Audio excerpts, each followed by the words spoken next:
Hello and welcome back to the channel.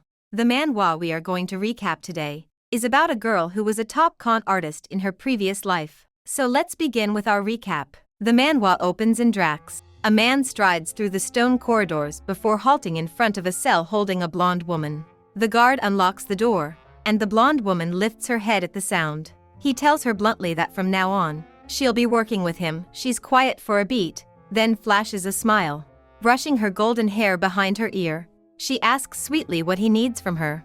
The air tightens as the two lock eyes before the man declares that he needs to become emperor. She blinks, then says, "Pardon," before cocking her head, clearly wondering if this guy's seriously planning treason. After all, the Hexen Kingdom already has an emperor and a crown prince next in line.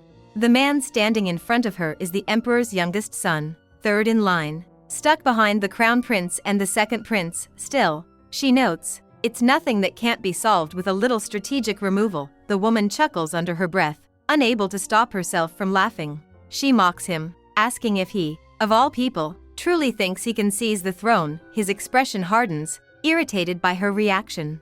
He guesses she must have heard the rumors. Of course she has. She asks if there's anyone in the entire empire who hasn't. He's known across the continent as the Invincible One, the Black Wolf of the Empire, a legend in battle. But despite his war prowess, he's widely regarded as a disgrace to the Hexen royal bloodline. A hot-headed brute with no finesse, a meathead with no manners. He believes fists speak louder than words, and that power trumps law. It's also said that even with a royal title, he couldn't catch a single noblewoman's interest. That's why the emperor exiled him to the borderlands of Drax, a desolate territory.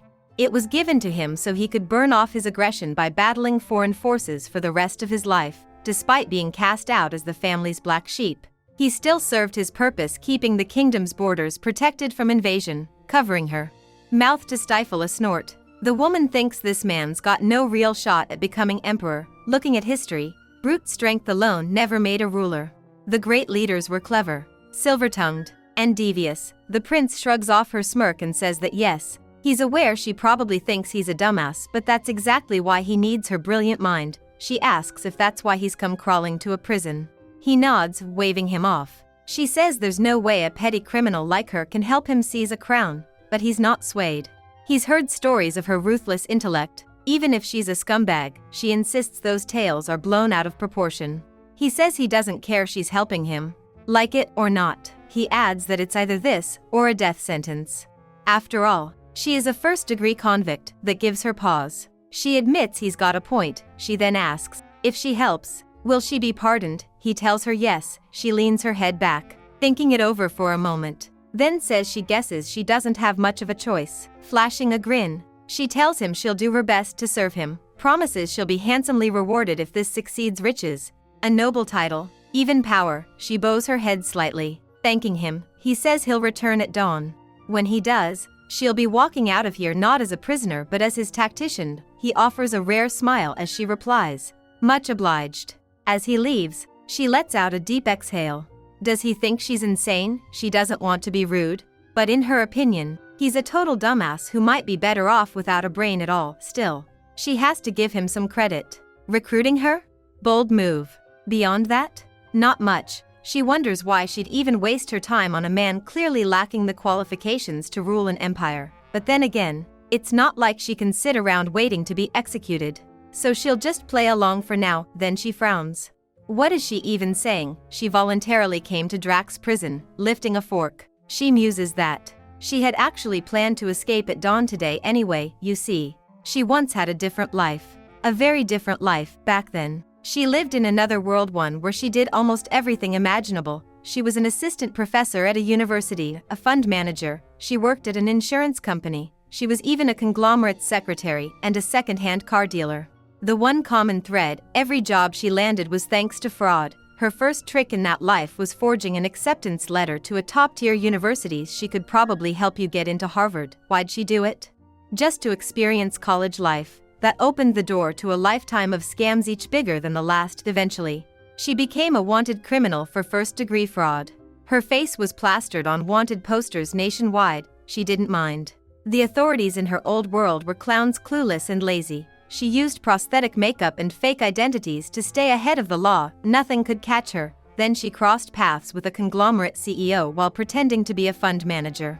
That led to a mansion, luxury cars, and Gucci from head to toe. She had it all and she was still a con artist, but even she eventually got tired of it. She sold the CEO's shares, transferring the assets to an account under a borrowed name. Her plan was to run overseas, claim asylum, and start over, but karma had a different idea. She got conned herself. One day, while stepping into an elevator, a stranger tapped her shoulder. She had made the fatal mistake of forgetting that people like conglomerate CEOs live above the law, and when they want you gone, you're gone, just like that. Her 28-year life ended. She shudders. Not wanting to remember how they did it, she accepted her fate after all. It was the price of deception, but when she opened her eyes again, she'd been reincarnated. The author of fate had made her a noblewoman. Maybe she would have gone straight. Instead, she landed in this mess. Sure, she was a scammer before, but even she had standards. She only scammed the corrupt elite. At least she still had her memories and her wits. Given this second chance, she chose to live life the only way she knew how. As a con artist, and she's been at it again for 21 years. The world our protagonist reincarnates into is vastly different from her previous life. It's a rigidly hierarchical society, reminiscent of old Western cultures, where social class dictates one's worth. Scientific progress is minimal, but magic is a part of everyday life. She quickly realizes that morality here is a shallow concept. If a powerless commoner commits a crime, execution is immediate and unquestioned. In such a world, being a wanted fugitive isn't the worst fate. As long as she has money, she can buy magic items and easily scam others. Fortunately, she has had ample time to prepare for this kind of life. She learns to survive on the streets, masters noble etiquette, and even studies poisons for both defense and survival. Drawing from her past life, she uses her prosthetic makeup skills to continuously shift her appearance and identities. With every successful con, she saves up money, gradually becoming infamously known as the Faceless Felon, a title that lands her on death row. The public speaks of her with disdain, yet even they acknowledge her as a genius. After all, why else would the Grand Duke himself personally visit a prison just to seek her help? She, on the other hand, is simply curious whether her cunning could actually turn that muscle-headed Duke into an emperor. But that's the extent of her interest. She's not one to waste time on hopeless causes. Now, with a candle in hand, she prepares to escape. She's calculated that she has about an hour and a half before the next guard shift, which should be more than enough. She examines a metal fork, noting that it's likely made of an alloy rich in gallium, a metal with a low melting point. As the metal softens in the flame, she begins working on her shackles until they finally clatter to the ground. With glee, she declares her makeshift key a success and hurls the rest of the chains aside. Being a first-degree convict, she's held in solitary confinement with no bathroom, so she's already taken care of her business. She lifts the vent bars and reflects on how this breakout is only possible because of the drainage hole in every solitary cell. Every morning at 7 and evening at 9, the water rises to flush out waste. If she wants to avoid swimming in sewage, she needs to leave before then. With that, she bids farewell to Drax's prison. But just before jumping in, she pauses, realizing she nearly forgot something. Looking back one last time, she offers her thanks to Grand Duke Rexed with a smirk, sarcastically wishing him the best in becoming a mighty emperor. As the sun rises, birds chirp above the prison while the Grand Duke arrives, stepping onto a red carpet. A guard informs him that the Hexen Kingdom's most wanted criminal, known as Viper for her lethal poison skills and flawless scams, has a reputation unlike any other. The Duke muses aloud that while she is certainly brazen, there's something compelling in the look she gave him when she smiled. Who would have thought that the infamous Viper was just a girl on the verge of adulthood? Turning to his butler Owen, he inquires whether she is truly as intelligent as they claim.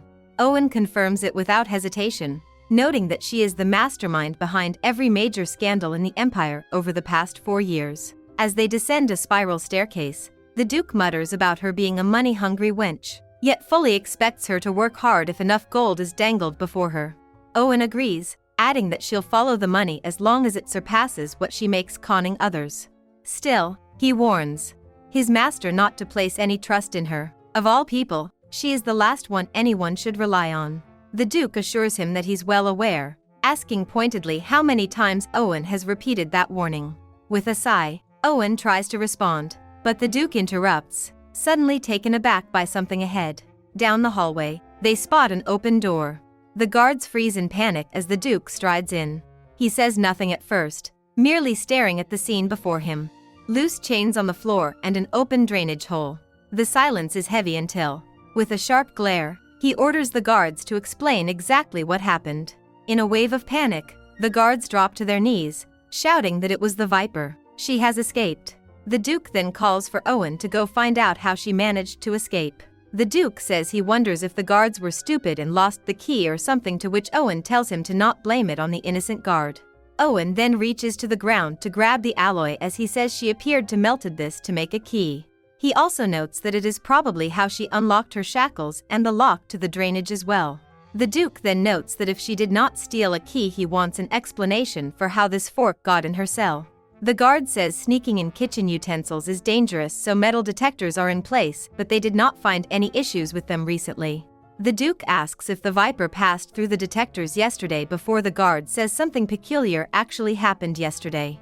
It was at lunch when the Viper walked past him and there was a loud beep from the detector. He points and asks what she took from the cafeteria before she asks what he means, as everyone knows there are metal detectors here, so she would not do something so stupid. She then says she totally forgot as she grabs her head, saying her hair got in the way while eating, so she used the spoon to tie it. She says she forgot that she stuck the spoon in her hair. The guard notes that this is what must have been what happened, as she would have gone for a fork or knife if she was really trying to steal. He tells her to watch it next time as she walks away waving. He tells the Duke he swears he took the spoon away and that she did not take it to her cell. Owen notes that she must have used that spoon as a distraction, since even as the Viper she could have gotten past the metal detectors without them going off. He notes that she must have hidden the fork elsewhere and tricked the guards by putting the spoon in her hair, so they thought it was the spoon setting the detector off. Both the guard and Duke stand dumbfounded by this explanation before the Duke lets out a laugh. He then laughs a lot more crazily as he says she really is something, and says she really is not the type to sit idly waiting for her execution day. He then stops smiling before saying there's one more thing that he is curious about. For the past 4 years, the Viper was able to carefully conceal her identity, so no one knew who she really was, so how was she so easily captured in his territory? Just then some guys arrive screaming for this highness and getting on their knees. They say they deserve to die by his hand before the Duke asks what they are saying. They tell him that his highness's treasure has been completely stolen from the underground safe. He is speechless before asking if they mean his ring, as Owen lets out a sigh. There is a blue mineral used to signify the imperial family's noble bloodline that is called Elfire.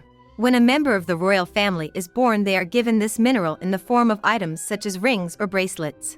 It's important that they don't lose this treasure, as many cherish this as if their life depended on it, with some casting spells on theirs and hiding them in the least predictable places. Now that the Duke's ring is gone, Owen does a facepalm, noting how it all makes sense now. The Viper had her eyes on the imperial family treasure and revealed herself to authorities, since it was the only way for her to enter prison. To steal this ring, the Viper allowed herself to get arrested and her identity exposed as a means to infiltrate this prison. The Duke says he could have never imagined this as he clenches his fist. Owen then asks if the Duke is glad he listened to his advice, to which the Duke says yes, as it would have been a disaster had precautionary measures not been taken. They recall back to when Owen showed the Duke a spell used to prevent captives from running away. The castor uses their blood to make poison that binds the master and prisoner together. The moment this spell is activated, the captive will feel great pain and immediately wish to return to the master. The Duke tells him there has to be trust between parties, as if he uses a spell and exploits the Viper, she would not trust or show loyalty to him. Owen says the Duke is so mindful of human rights for someone who chops heads off in war, to which the Duke says this is not the point. Owen says he gets what the Duke means but tells him they don't have a choice. He guarantees the Viper will not stay by the Duke's side unless a spell is used, as the Duke now stares at his hand. He notes that even if he catches her now, she would just escape again and again if there was not this spell. He mumbles that he did not want it to come to this, but clenches his fist and his arms start to flash. While out in the forest, the Viper stares in awe at the sight of something. She is holding her hand up to the sun to look at the ring that she stole. She notes that after finally acquiring this ring, she can head to Eisenbach Kingdom now, which is a kingdom famous for exporting the enchanted stones that are the source of magic and found beneath their lands. She notes that with this imperial treasure she will Now pretend to be an unknown illegitimate child of the Hexen family. She will get in touch with the Eisenbach royal family, telling them who she is and tricking them to do what she pleases. She notes how she wishes she could see Prince Rexid's face right now after noticing his ring is gone. Suddenly she felt a thump and immense pain as she started stumbling over the ground. She then falls over into the ground with a thud, still trembling and shaking. She holds onto some grass in her hand as she wonders if she was poisoned and if it was a paralyzed poison like chiffon or peralton. She notes that she should not die due to her built-up tolerance to poison from consuming small dosages, but does not remember feeling anything like this before. She wonders if it was in the cafeteria food and notes that it must have been odorless, so it cannot be chiffon. She notes that if it was peralton poison, her whole body would be paralyzed and she should only be able to move her eyes. Just then her arm reaches forward as she notes her body's moving on its own. She wonders what is going on as she continues to crawl. Suddenly she stops at someone's feet, noting that the pain is gone, before raising her head to see the Prince Rexid asking if she is going somewhere. She stares as he is one laughing now and calls him Rexid van Hexen. He tells her he should have had doubts when she got caught easily, but never expected her to go this far, especially since he is not as clever as her. He says who would have known she was after his treasure, to which she laughs. She hands it back to him, saying she thought it was pretty. He says he's not sure why she stole it and wonders what she planned to do with it. He then grabs her hand and says to take it as he places it on her finger. This makes her feel confused and shocked as she asks if he would be in trouble if people saw he lost his treasure. He tells her it won't matter as he will not lose it again, and that the ring belongs to her now. And also that she now belongs to him. She then internally shouts, asking why she is his now. He tells her he is not cruel as people say, as it hurts him to see her frail body in pain. The Viper now realizes that Rexid knew she would escape, so he prepared poison in advance. She notes he is more meticulous than she thought before telling him, judging by how strong the poison was, she thought he wanted her dead. He lifts up her chin, saying it is not lethal and that it'd be a great loss to the country if someone with her talent died. He then calls her Viper the master swindler.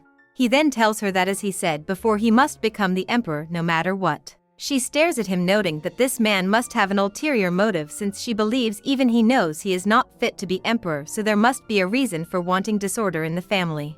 A horse-driven carriage moves back into town and it carries both the Viper and Rexid both on board. Rexid recalls in his head Owen telling him to never trust her and that every word and expression she makes is all a lie. Owen also mentions that this might even be her real face, so if he gets the chance he should give her face a good tug. Rexid asks the Viper for her real name as she asks what he means. He tells her to not say things like it's James the door-to-door salesman or Elizabeth the former royal empress, as he wants to know her real name. She smiles as she says that he must be really interested in her.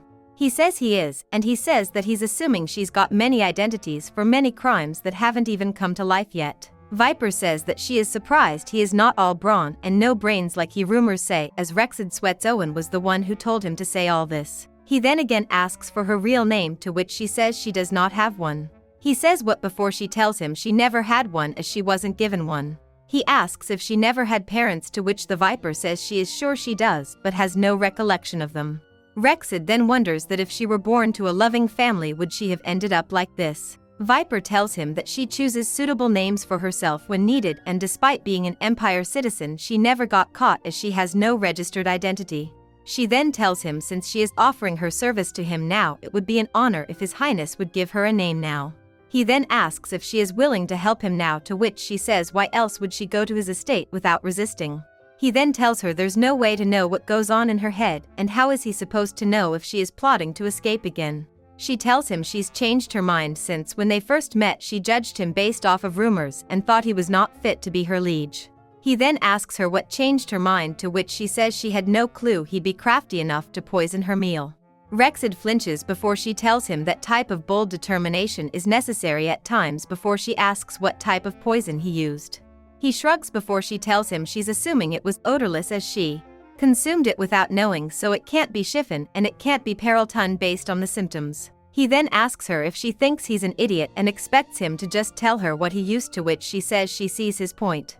He notes to himself that it does not matter if he tells her the truth, but he just prefers not to.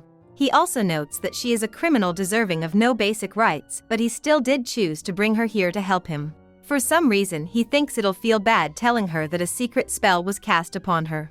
She then tells him to feel free to name her as she is happy with anything. He notes that he is a petite young woman with a pretty face, so she's very lucky to be a good swindler, as who knows the hardships she'd go through without it. Beautiful commoners in the hierarchical empire generally do not get a chance at a good life. He then tells her he needs to have some more thought for her name before raising his hand and reaching out. He grabs her face before saying, "Who would have thought a swindler would have such a pretty face?" She says, "Your Highness," before he reaches further behind her head. She then tells him please before continuing to say, "Don't rip my face off." He removes his hand, noting that he has been caught. She tells him one must be vigilant and wary at all times, and this skill is fundamental to survive. He is embarrassed as he then gets confused at what that foul odor is. He turns to see the viper, all shocked.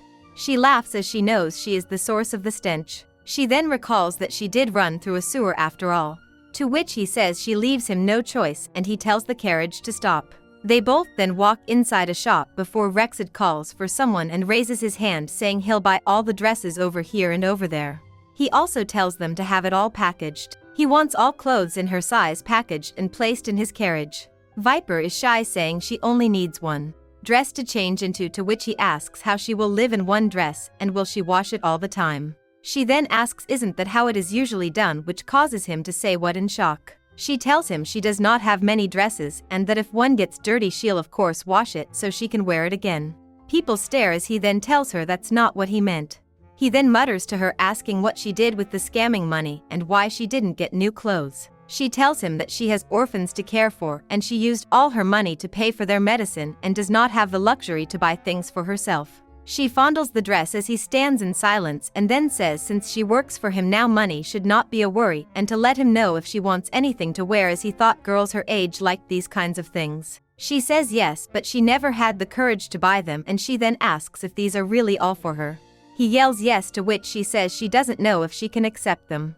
He says of course she can and that he will buy everything she wants and to just go pick the dress she wants to wear.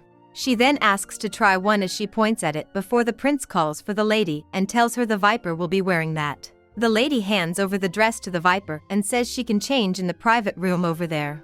The viper apologizes as she says she has never worn a fancy dress like this and asks if it's alright if the lady helped her change. The lady says pardon as Rexed stares at the viper. He then yells, asking if it is that difficult and to go help her already. The lady says yes, your highness, and tells Viper this way please. Rexed watches the two walk away and notes that Viper is cowering back and choosing her words carefully, and that who would have thought Viper was an unfortunate girl with no parents to give her a name. He also notes how excited she is over a gift and thinks being nice to her is not a bad idea as she could be more loyal to him. He sits on a couch with a cup of tea wondering if it usually takes long for a woman to dress up. It is noted that Rexed has never been close with any woman before. He then remembers Owen's words to never trust her and that everything she says is a lie along with her expressions as well. He then grits his teeth and says damn it. He then steps up thinking there's no way it takes 20 minutes to put on one dress as he stomps to the door.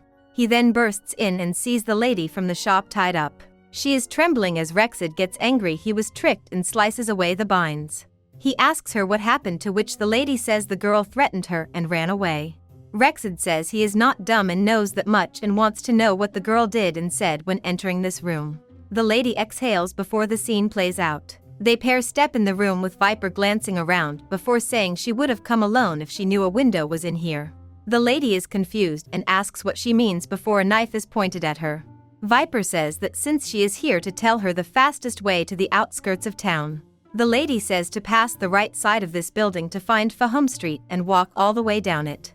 Viper then says okay now before telling the lady to hold this and tilts her head back. Viper then says perfect and says she'll be off now and tells the lady to be careful as one wrong move will make the knife pierce her chin. She then leaves out the window saying thanks for the help and to take care. As Rexed stares at the lady crying, he notes that Owen will probably chew him out again for falling for the Viper's ploy. He then notices something on the floor and picks up a knife and realizes that a fork was not the only thing she took from the cafeteria. He rises and asks the lady if she told Viper heading to Fahom was the fastest way out of the city too.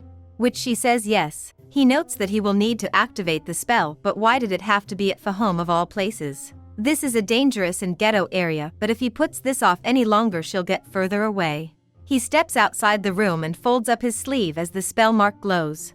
In the city we see the Viper dashing through the streets. She calls Rexit an idiot as all she did was act pitiful and throw in some lies and he fell for it. She grabs her shirt saying that she's said it before but this guy is not fit to be an emperor. She then glances around at how rough the area is and sprints through the street thinking it'd be unsafe to faint here. She then runs to a corner where a tall man stands in front of her. She stares before the man asks what a noble lady is doing in this area. Viper notes that this is bad but at least she chose a dress that gave her mobility. The man reaches for her with his arms but she successfully dodges this. She then grabs his hand and says sorry before saying this will hurt but she will let him keep his manhood. She then throws a knee that almost hits the man's jewels but a thump is heard as she plops down to the ground. She says damn it as she notes this is just like what happened in the forest and that this is not an ordinary poison. She realizes it must be a spell. She wonders if the poison wore off and the spell still lingers as she feels no pain but her body is fully numb. The man lets out a snicker as he kneels down. She sighs as she knew this would happen but she wanted to make sure since the prince did not say exactly what he did to her. The man asks her what is wrong as he thinks she's on some strong stuff as why else would a pretty girl like her be crawling on the streets in broad daylight. The two of them get shocked as the Viper now starts crawling away on all fours. The creepy dude cheers her on as he laughs at her telling her to run and saying giddy up. She notes this is hell before the man's face changes and he lets out a snicker. He asks what's got her acting like this since noble girls like her must get some of that real good stuff unlike the cheap junk he has to use. He reaches to her asking if she's got any more before he hears some tapping. He looks up in confusion and the Viper gazes up as well before the dude gets a big whack to the dome. Blood flies from his head before he drops to the ground with a thud. The Viper looks up to see an angry Rexit asking if she is trying to get herself killed. He asks what the hell she is doing on the ground like that as she stares at him. Narrator interjection but didn't this dude activate the spell forcing her to the ground? The Viper notes it took her 20 minutes to get here and wonders how Rexit got here so quickly. Rexit then stares at the Viper's back before getting furious. The still dazed man from earlier is suddenly grabbed by the face and lifted up off the ground. Viper is shocked the Duke lifted a man up with just one arm. Rexit then stares at the guy's arm before grabbing it and recalling that this was the arm that touched the Viper. He then crushes this arm as the Viper tells him to wait. She says oh dear as more blood comes pouring out. She notes that this was the exact reason she tried to stop the prince. He then turns glaring at her while she tries to look innocent. He then tells her that he told her he would never lose that ring again as he drops the broken man to the floor. She tells him yes he did before stating she just wanted to make sure of something and asks if she is under a spell. He flinches as he tells her it is before she says she guesses he won't undo it for her to which he says she knows the answer already. She thanks him for coming quickly to rescue her as she thought she was done for. He asks if she plans to run away again to which she says of course not and that she knew she had no chance of getting away at the boutique. She says that now that she knows she's under spell she'll give up as the Duke stares angrily. She asks why he is giving her that look before grabbing her again and now carries her on his shoulder. She tells him she can walk herself and that she's sorry for running away as she dangles from his shoulder. He tells her she won't be setting a foot on the ground until they arrive at his castle and would appreciate it if she stayed put. She now smiles and is completely silent. She does this as she does not want to end up like that junkie over there and would prefer to just be carried like valuable luggage. She sighs as she notes this is the second time she's getting kidnapped. Now at the castle she notes that this guy is seriously carrying her all the way inside his castle. Owen opens the door and is then shocked by the sight and asks what's this. He asks why His Highness arrived so late to which he says that Viper is like a wild hare and that he barely managed to get her here before she tells him to let her down. She says she is dizzy from the blood rush to the head before her feet set foot on the ground. Nice feet. She grabs her head before she stares at Owen. He welcomes her to Grand Duke Hexen's castle before saying she must be the master swindler Miss Viper. Later in a room the Duke tells Owen to bring the contract. Owen carries a stack of papers before telling Viper he is the Duke's butler and in charge of general castle affairs as he hands her the papers. He tells her to feel free to call him Owen to which Viper then asks him if he was the one that came up with the spell idea. He tells her yes and says he is competent but not at predicting her moves. Viper tells herself she knew it and that the first skill needed to get away with fraud is keeping a poker face and seeing through others. She notes this is not a normal butler and that everything about him tells her he was behind the plan not the tough guy. Prince. She says she supposes he won't be telling her how to lift the spell, to which he tells her he has no clue, but he's sure she'll find out one way or another eventually. He tells her this is an ancient spell that utilizes poison that gets casted on captives to keep them from running, and there is no concrete way to remove it. The bond between the master and captive does get broken, but only when one of them dies. He is smiling gleefully as he tells her a piece of advice for if she plans to kill the Duke, which is that this spell works due to the master's blood flowing through the captive's body. He tells her that if the master dies, the blood in her body will coagulate, and he supposes he won't have to tell her what happens to the captive as she shouts, "What?" A thunk can be heard before Rexid grabs Owen's collar, asking what did he just say. Owen asks if Rexid is mad, to which Rexid says that he never told him it was that kind of spell. Viper notes that this is what the prince is like, as he is not only dumb but has a spot for other people, also noting that she did not expect him to be startled by something like this. She also notes he's not exactly like the rumors, as he doesn't seem to be a brute. Owen tells Rexid that if he told the Duke this detail he would not have agreed and would have been unable to capture Viper or complete his grand plan.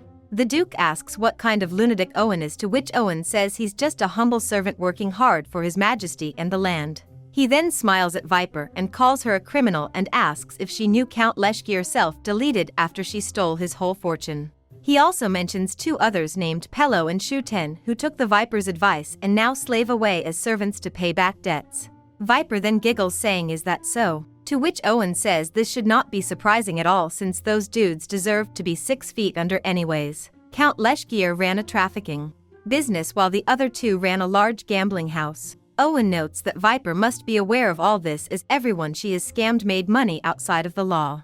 Rexid then says good riddance before Owen says this does not make up for Viper's crimes, since scamming isn't exactly a good thing either, as he stares at her. She tells him he is right, as she has been stealing from people that would make her feel less bad about doing so, but if the world had only good people she may have still done it. Owen continues, saying that Viper became a felon on death row 4 years ago for the numerous crimes she committed. He then says fortunately the Duke is willing to still give her a chance to live as a good citizen, and everyone in this estate is willing to welcome her as an ally. By signing this contract she will be helping the Duke climb the ranks, and this is not a request. Viper internally shouts, talking about how she never thought she'd end up forcefully signing an unfair contract. Owen asks if she's sure she does not want to read the details of the contract, as she can request changes to certain places like the salary part. She then talks about how the contract already can go up to 1 billion Nortes in salary and covers all work-related expenses, and asks what is there left to negotiate. Owen asks when did she read the whole thing, as he thought she was signing without even having looked at it. The Duke then looms over the pair and tells her to stop stalling and just sign it. The Viper then says she'd like to add something to the contract, to his surprise. He tells him that when the time comes and he no longer needs her to break the contract. She talks about how she is under spell and what if he keeps her around even after being emperor, to which he asks if he looks that merciless to her. She says she can't trust someone she's known for a day and wants to be liberated right after the contract is done. She then starts scribbling on the contract right in front of them. In short, she wrote that upon the contract's termination Rexid can no longer activate the spell on Viper, and to ensure both abide by this both their lives will be collateral. This contract is established by using Eisenbach's finest enchanted stone, which will take the lives of both parties as a guarantee. She tells him she is sure he has one, as everyone in the imperial family has one. He then lets out a smile, asking when did she find that out, and agrees to contract despite Owen's objection. He says not another word from Owen, as he does not want to hear from someone who mortgaged another person's life without telling him. She then asks again if he is sure, as she is internally laughing, thinking he is a softie. He says yes, as this is the least he can do for using a spell that makes her his prisoner forever, and he says that he hopes she will not disappoint him. She tells him not to worry about her expertise, to which he tells her to come with him. They step into a room filled with golden treasure. As Viper is drooling at the sight of all this, she bumps into Rexid, to which he asks if something has caught her eye. He tells her that she probably already noticed, but the safe has a barrier and the magic will be activated if someone tries to break in. He tells her to feel free to take whatever she wants now rather than sneaking in later behind his back. She asks him if he is serious, to which he says he has no use for them. She then says that is a relief, before he is now shocked, as she has already been taking things from the room from behind his back. Her fingers are filled with gold rings. She then pulls down her dress a bit, with jewels falling out of them. She is a little embarrassed by this as he is speechless at this sight. He asks if she really managed to yoink all of that while following him, to which she says she can't reveal any trade secrets even to his Majesty. He then lets out a chuckle and a smile as he is at a loss for words. They finally arrive at the table that seems to be under spell. Noises can be heard from this contraption. Viper tells him that there may be a day where he needs to use it for something important, asking if he is sure about this, to which he says it's fine as he has no need for it. Viper notes to herself Rexid doesn't seem to be after power or money. He has it all but holds no value to his possessions, so she wonders what is suddenly making him want the throne. He tells her to come as they both stand over the table. He places the contract on top of it before saying there's something they need to activate this contract. The groove must be filled with their blood. He turns around before doing it. A hesitant Viper asks Rexid if he changed his mind, as she thought he would not hesitate.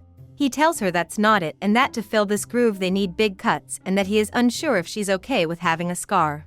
This shocks her as she did not expect him to worry about things like this. She grabs the knife from his hand, saying she thought he was aiming to be emperor.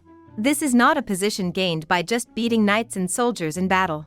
She tells him that if people see his soft-heartedness, getting to the throne becomes even more difficult. She tells him he will find himself in situations where he has to kill women and even children and even the elderly. She asks if he will be hesitant when that time comes before he grabs the knife from her hand, saying that's different. He tells her he knows that he will not hesitate then, as he only doesn't want to see his own people bleed. He starts to fill the groove before noting that they actually don't need equal contributions. Viper is dazed as he asks for her hand. She gives it to him as he gently pricks her, and she adds her contribution to the groove. The groove starts to glow before their eyes and lets out one flash into the room. Rexid taps his hand on the groove and tells her it's done. She notes that this was very anticlimactic for such a high-stakes contract. He then asks her that after all this, does she now understand that he never planned to exploit her. He then tells her he'd like to trust her as well, even despite what Owen says. She then mocks him, saying the butler seems to be the brains around here and that the Duke needs people like him. He then tells her now that there is a contract with both their lives at stake. It's best to believe in each other, and he hopes that she doesn't trick him anymore.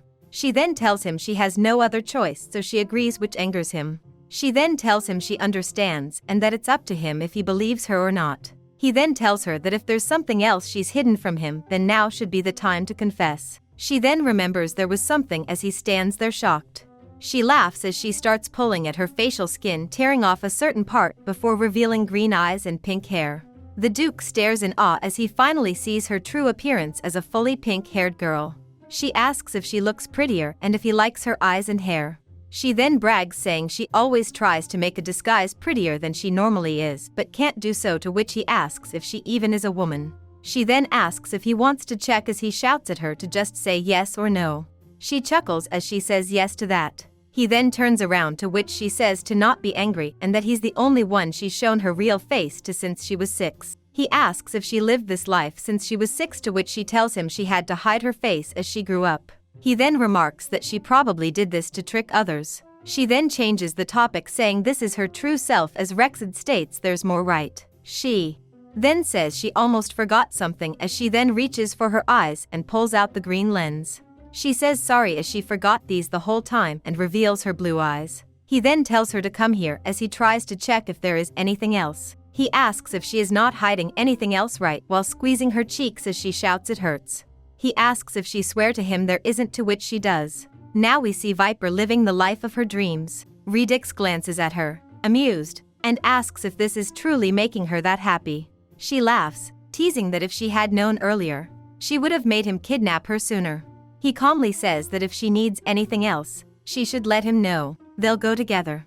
Viper smirks, wondering aloud what she should do next. The two continue chatting about minor things when Redix mentions they'll talk about it more after they eat. Just then, there's a knock. Redix tells the visitor to come in.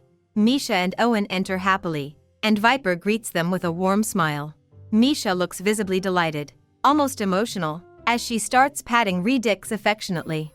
After being alone for so long, she seems overwhelmed by joy that he's finally brought a beautiful bride home. Redix gestures toward the table, a little flustered, wondering aloud what Owen has or hasn't told her.